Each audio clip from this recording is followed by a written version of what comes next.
Hello and welcome to Cinema Savvy, and we have a brand new review for you all. I don't know if that's how we do the intros normally, but it's myself, George. Tonight I'm joined by Chris.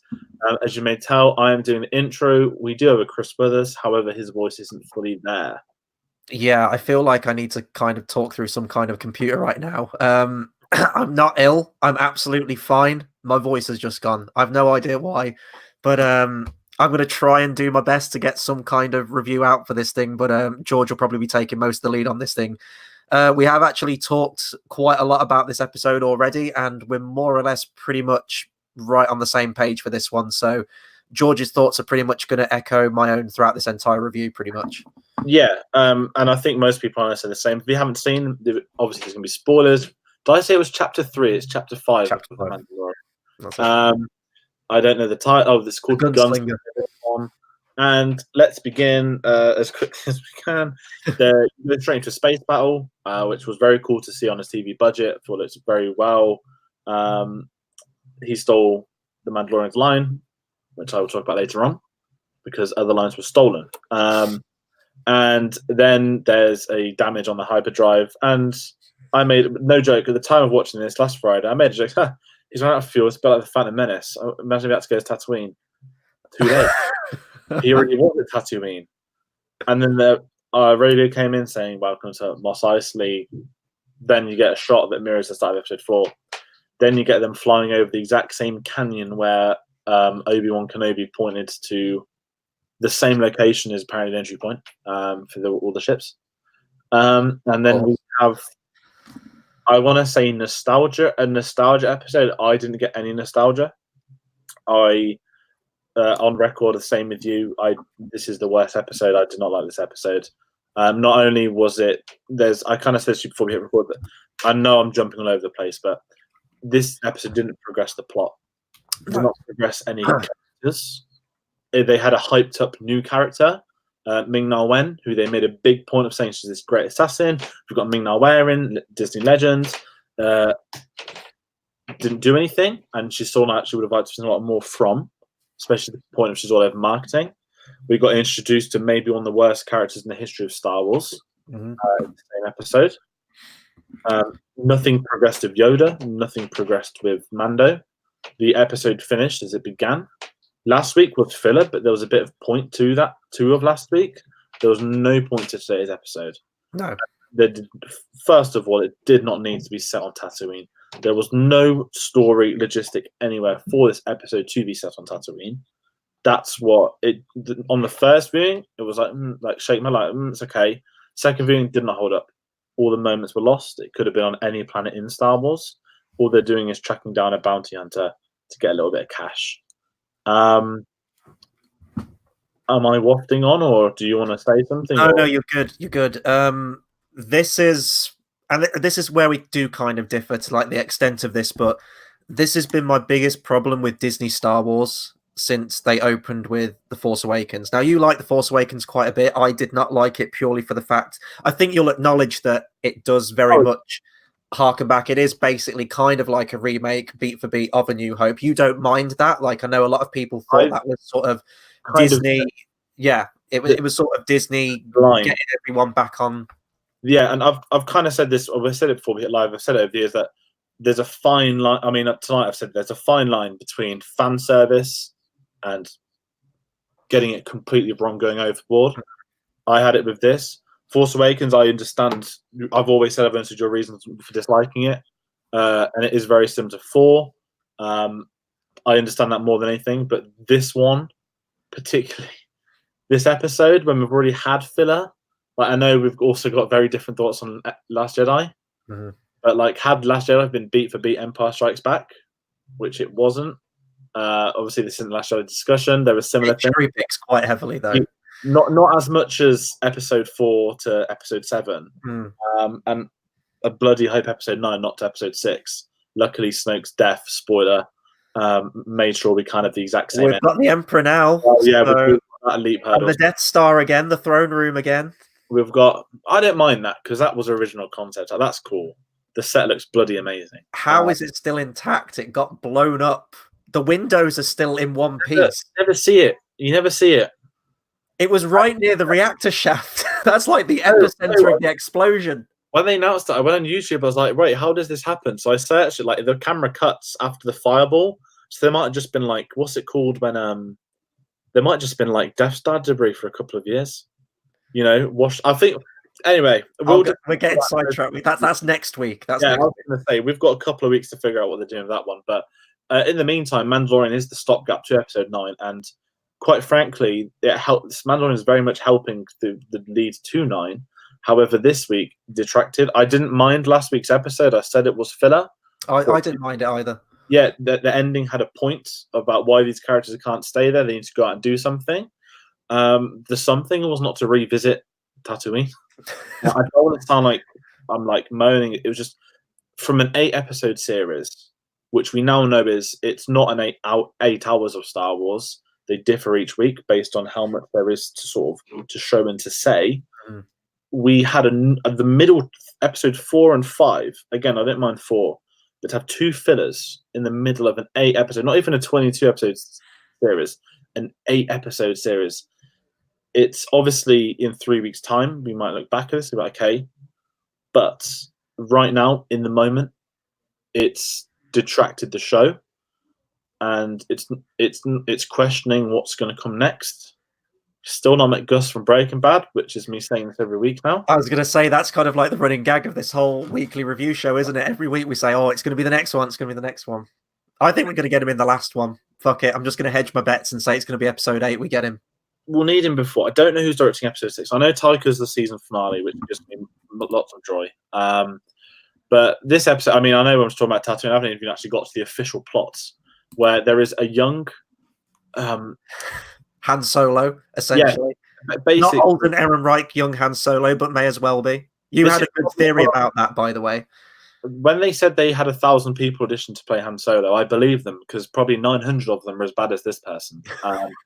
He's the son of, I've never known his princess name. Is it Bobby Cannavale? You may have known from The Goonies, from, he was recently in The Irishman, doing many gangster films, was in James Bond. It's Bobby Cannavale's son. Oh, damn, okay. Yeah, I know, it makes it more embarrassing because they could have hired his dad, who's actually good. He just played a scoundrel, and when I say scoundrel, we introduced him in the Mos Eisley Cantina with his legs up on a table, acting cocky. And goes for him to do a job, and all I want to do is be a part of the guild. That's my career ambition, is to be a bounty hunter. I don't need money. I don't want money. I just want to be a bounty hunter. Already, I don't dislike the character. I just disliked the feeling of where this was heading, because he then name drops Corellia within a minute, and it just goes downhill. He basically tracks down they track down the bounty hunter on speeder bikes. And they kill Ming-Na Wen because it was wasted, the episode. She basically tells this up-and-coming bounty hunter, you know, I'm a bounty, but his armor's worth more than me. He also killed a load of bounty hunters. He betrayed the guild. If you bring him in, you will have your bounty. You'll be a legend. You'll be a guild member. All you got to do is uncuff me, and I will help you bring him in. The most obvious, villain tells them their plan story. He obviously shoots Ming-Na Wen, kills her straight away, kidnaps Baby Yoda, who does have a couple of good scenes, I will say. There is one positive point is, again, him. They didn't ruin him. And there's the lamest shootout in history where this guy gets headshotted straight away. That's the episode I had. I know I've waffled. No. Seriously, you're good, because it saves me from having to bring up the same points. It's sad because it's more so that it's filler, and you're on episode 5 out of 8, and there is a final shot. Or am I jumping ahead? No. Go for it. The final shot of this is Ming-Na Wen's body, and some legs approach it, and as the actor, character, whatever, bends down, the camera cuts and the credits roll. And you've got like the jingle jangle of cowboy spurs, despite the fact that he's not actually wearing spurs. So I don't get how that works. But hey, it's Star Wars. So there's obviously going to be a new character introduced. I don't think that's going to be Gus from Breaking Bad. I did think that, but I thought if it was him, they would have shown him. They wouldn't have wanted to reveal. I think. Oh, I don't think. I am hoping this is Cad Bane from anyone that's watched any Clone Wars. A Great character. Filoni created, did very well with. He's not. We looked at the design; it looked stupid, but it worked. It worked. He had some of the best episodes. It was definitely a more interesting one. It would fit with the Western theme of the TV show as well if they do bring him into it. But it's going to be that kind of moment where, obviously, if you're familiar with the Clone Wars, I'm not sure if he was in Rebels or not. I might be thinking of a different character with that, the pirate kind of character, whatever his name is. He wasn't in Rebels, so his right now Cad Bane's status in Star Wars canon is unknown. From the cancelled Clone Wars clips, there was a arc with Boba Fett, and he was going to have what's it called when it a standoff? Yeah. Boba Fett and Cad Bane shot him in the head. That was going to put the dent in the helmet. That was okay. like a year or two. It was like, when it's like pre-rendered, so the animation's like the big square chunks and stuff. So they show that obviously that could appear in Clone Wars Extra. I doubt it will, but there's footage out there for the public to see, and I hope it's Cad Bane. However, the ultimate issue is that it could be Boba Fett, who this series Star Wars does not need the character to be alive. This series does not need that character to be alive either. And I mean, you know what? After this episode, I don't doubt it. Like, I think you mentioned that. I didn't even think of that. Judging by the track record, it could very well be, because I'm thinking of this episode was basically fan service. The episode, all the way through, it was pointless nostalgia that we don't need. Like, if you're watching The Mandalorian, especially if you're watching The Mandalorian internationally, the UK, you've probably watched all the other Star Wars films. You probably love them. You probably grew up with them. You're familiar with every single set piece and everything like that. And just because you show that doesn't mean that it's going to sort of rekindle any love. As I said, like, this is a universe. This was what I was hoping was The Mandalorian. And we mentioned this in the first couple of episodes, especially episode 2 with, the Jawas and the Sandcrawler and seeing familiar stuff like that again. I said that I'm not okay with it, but I'm fine with getting it out of the way in these first 2 episodes, if at this point now we move into new territory. And for the most part, it did seem like we were doing that, especially with episode 3. Even episode 4 to some extent of this, Sanctuary, like, the plot itself was one of the most rehashed plots of any film ever. But I enjoyed the episode. I thought it was still a solid episode. This just beat you over the head with nostalgia, with remember that. It was like a checklist. Every single thing. You had pit droids, you had lines of dialogue, you had speeder bikes, you had Tatooine, you had the cantina bar. It was just everything, and it was so much. It was way too much. And like, the more I think about it with this episode, you mentioned that we've had sort of 2 filler episodes back to back now of an 8-episode series, which isn't a whole lot of episodes, really. It really isn't. But this is honestly, after seeing these 2 last episodes now, especially this one, this was kind of the nail in the coffin for me. This is one of the most narratively inept TV shows I've watched, especially with a short amount of episodes. Set up with a very interesting premise, questions that you want answering. Who is this child? Who is Baby Yoda? How does he have the Force? Why does this organization want to keep him? If that's your plot, that's a good plot. That's got intrigue. There's still questions I want to know the answers to. But now, as I mentioned, like, each episode that comes out now, it seems like it's just sort of a desperate sort of vignettes, like short little stories that aren't amounting to anything. You could easily remove this episode probably, and next week's probably just going to pick up just them flying in the spaceship again, going to another planet. You could easily just take this episode out, and it's just getting really frustrating now. You can probably tell that this was maybe like a treatment for a film, maybe, or some kind of idea that they had that's just been padded for runtime at this point. And I know that you love Dave Filoni, and I know that he's come up with some great stuff. He wrote and directed this episode. I'm sorry, I am not sucking Dave Filoni's dick on this one. This was awful. This was easily the worst episode of the series. I don't know if it was him personally that wanted to have all this nostalgia in there, or if this was Disney kind of saying, make sure you've got an episode with all this stuff in it. I think that's him. I messaged you saying this felt like a George Lucas episode. Mm-hmm. I know that we know he's the protege of George Lucas. It felt like him. It felt, this would be really cool. That's the kind of guy he is. Like I said, he's got a good track record. This episode detracted massively. Considering he did episode 1, which was, I mean, they never named that planet. They didn't need to. I think they've named it eventually, but there was, that was more interesting. The concept, everything they did with that, new characters and stuff, and then to jump back to this. There was even more stuff I forgot about. Looking through the binoculars and the sand people, and you didn't need the sand people in there, and the banthas and everything. I just remember that scene. Maybe one of the worst. No, I know you don't like it in Solo when he talks Wookiee. That's like a limit. To say, oh, these Tusken Raiders that well, we don't know they raped, but we know that they kidnapped Anakin's mom in the middle of the night because she was up too late. The green screen CGI, the costumes didn't look good. No, they look terrible. I've seen better cosplays at Comic-Cons, to be honest. And that scene didn't need to be there.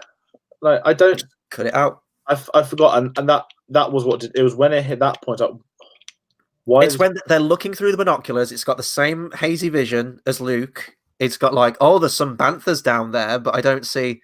Wait a minute, hang on, and then like a Tusken Raider jumps out. It was exactly the same thing, and I'm so done. I'm so done with this shit. I did not need this. This was definitely a Filoni episode, because even on Clone Wars, when you had the bad ones, no one was at fault. Even Rebels had some filler episodes that were bad. But for the live action series, stuff like this, I mean, it's what we're 5 episodes in. I want to say there's probably 3.5 hours of runtime. That's like one Lord of the Rings film.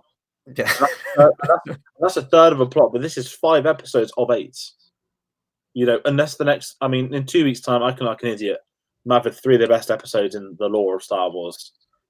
Maybe it should have been 6 episodes in the series. Obi-Wan, they've already said straight away. 6 episodes. We know what we've written it. It's all done. 6 done. That's all we need. That's fine. But Mando, like 8 episodes, it's all there. But when we're getting to like, do we need this? And speaking of Obi-Wan, my biggest issue with going to Tatooine, any nostalgia, any excitement you could have had that needed to be there for an Obi-Wan. I mean, Obi-Wan doesn't need to go to the cantina, but I wouldn't, story-wise, of course he needs to be on Tatooine.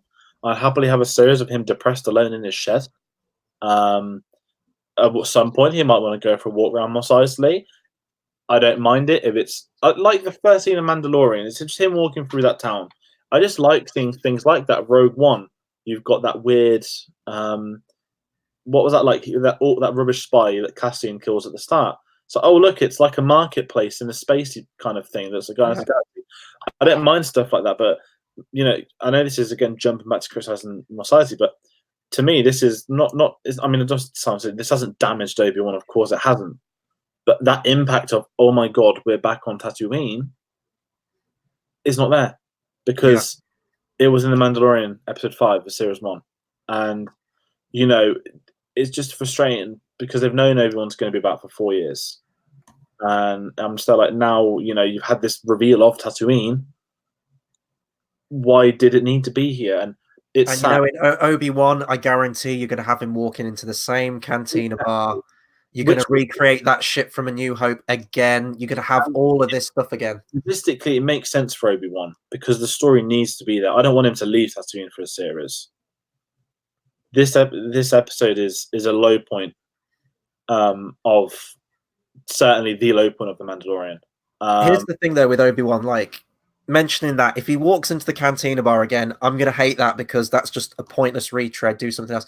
Let's say this episode of Mandalorian, I agree, didn't need to be on Tatooine at all. Make a new planet, make anything. Just any kind of pit stop where his ship needs to be fixed, essentially. That's all you needed. Like, it didn't need to be Tatooine. Let's say it was Tatooine and it had to be Tatooine for some reason. Even if you just show me a different part of Tatooine. Show me a part of the city, of the town that I haven't seen before. It doesn't have to be all the same shit. It took me years as a kid to realise that Mos Espa wasn't Mos Eisley. Yeah. And I liked that when I realised it down the line. Because I was like, where's the pod racing track in the original films? Yeah. Even the fucking level on PS2 Battlefront 2, Tatooine, showed me more of Tatooine than it did in this episode. And that's my issue. This one, it got the wrong end of the stick, and I hope they learn their lesson. And like I said, on Friday, if we get the best 3 episodes in the world, fine. But this is not, considering 2 weeks ago, oh my fucking god, this is insane. Now it's you need to fix up big time. Yeah. Again, you can get away with a rubbish thriller episode in a 22 episode series, not when it's 8. Yeah. And in today's climate of TV as well, where every episode is as important as the rest. I've not watched Watchmen yet, but I've heard that that's become incredible. The Crown's always 10 episodes. The odd Netflix series overgoes some episodes and whatnot. But TV is, that's $15 million an episode. 120 mil for 8 episodes. How much was wasted on that? And it's a shame. And also, it's just this episode. It's a low point, and I just hope it can move on, and I hope the show moves on with it. You think of all the stuff they could have done, though. Like, we could have seen. I know it's kind of following Mando from his point of view, more or less, all the way through. So doing this would kind of break that, but we could go back to the Mandalorian Guild. We could get to know some of those side characters in that kind of base, the ones that came to his aid at the end of episode 3. We've got all those characters there. We could continue learning more about Yoda and I want to say the Collector. His name's not the Client, is it? Or whatever his name is. More about that, more about the organization. Introduce Gus. Just get the plot moving. If you ask me to explain the plot of this TV show so far, I'd probably just explain like the first 3 episodes condensed. Like Mando finds a child has special powers, and that's the core story. And they just seem to have lost that at the moment. They're just completely lost in space. I don't know what's happening. I really hope now with the last 3, it'll be more condensed, and those will be filler episodes. It should have been like a 5-episode mini-series or 6 episodes or something like that.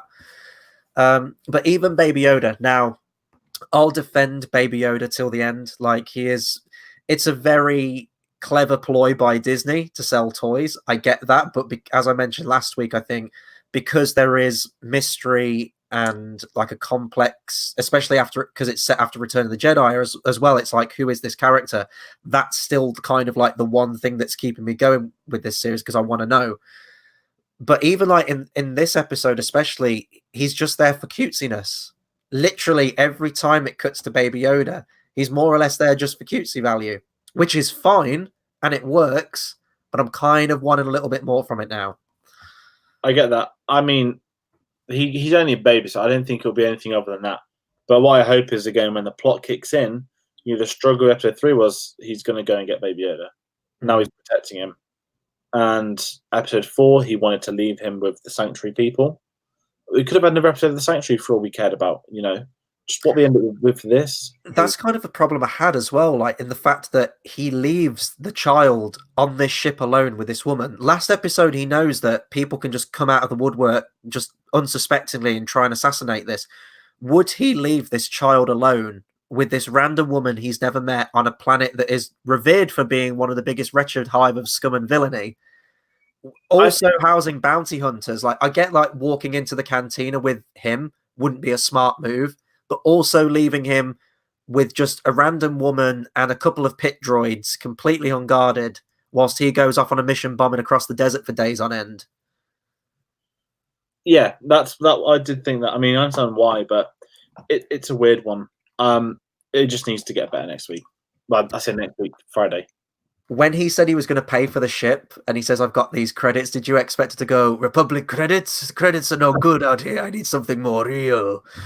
I mean, when they said Imperial credits, I didn't know if it was kind of worthless, because I know they said one, but she was just happy to have the money.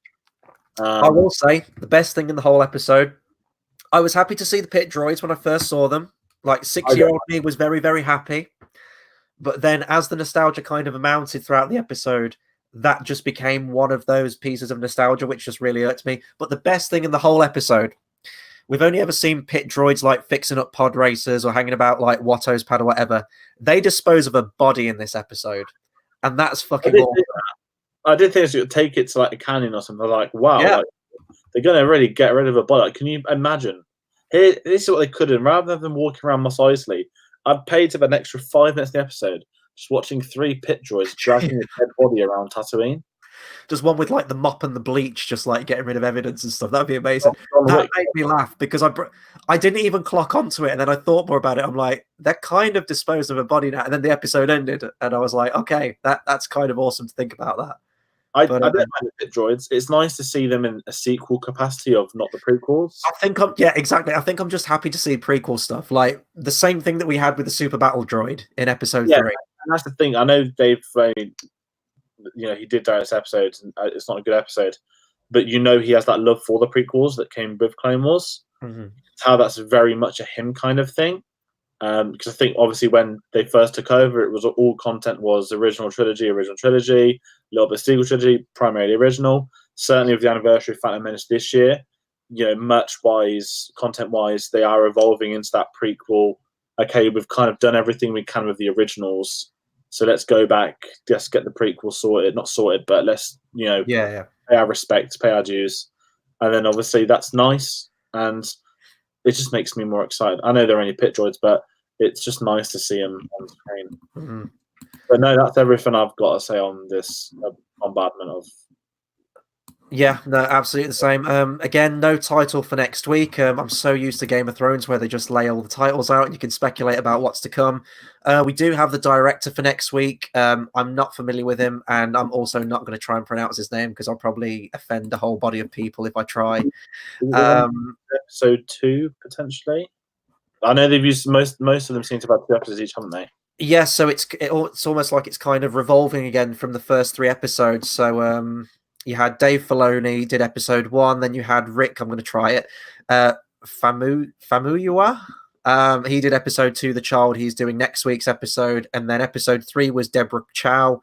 Deborah Chow's doing episode 7, and then Taika Waititi is throwing it into the mix in that last one. I'm excited for that. Like that might actually be quite fun and different. Well, I mean, I really like Deborah Chow's episode. They obviously have a lot of faith in her. But also, I know we're a long way from season 2, but I'm very happy that Jon Favreau is going to do some series season 2. But no, that's everything we can rant about this week for The Mandalorian. So I keep forgetting. I keep saying that episode 9's out next week. It's the following week, isn't it? It's 2 weeks. No, it's next week. Oh, it is. Oh, damn. Okay, right. We are in the UK. We're 10 days away. So next week the episode is on Wednesday, isn't it? Yeah, Friday. So 4 days from now, and then the following next Wednesday. But ironically, they released it on the 18th to avoid them clashing with everyone at the cinema. But everyone in the UK is going to the cinema to watch it next week when the episode. So, I mean, technically we didn't watch this anyway. But we've got 3 episodes left, and the final one's on the 27th of December. Okay, so again, we'll be back with next week's review at some point in between watching episode 9. It's a very busy schedule next week. I still haven't booked tickets for episode 9. I've got on record saying I'm really not enthusiastic about it, but I reached out to my mate. The first reaction video that I did on this channel for Force Awakens, the same guy in that one. And I said, look, because he doesn't like the new Disney Star Wars either. He did like Rogue One. He's kind of like me in that. But I said, look, we know it's probably not going to be great. We didn't like the other ones, but we've been in this from the start. Are we going to go and see episode 9? So it is the thing. It is the Star Wars property. Disney have got us by the balls. We've got to finish the saga out strong. Yeah, you can. Also, you want to watch it before the Americans do to make up for Mandalorian. Oh, exactly. And I also kind of want to watch it just for Palpatine as well, because that guy, say what you want about the prequels, they're not amazing. I mean, they are kind of amazing in one way, but he saved the prequels for me, and boy, God, can he pull it out of the bag and save the sequel trilogy for me as well. So we'll find out, but we'll have content on that. We'll have reviews for that as well, probably a spoiler-free and spoilers. But yeah, that'll do it for our review on episode 5, and until next week, we'll see you guys next time. Thanks for watching.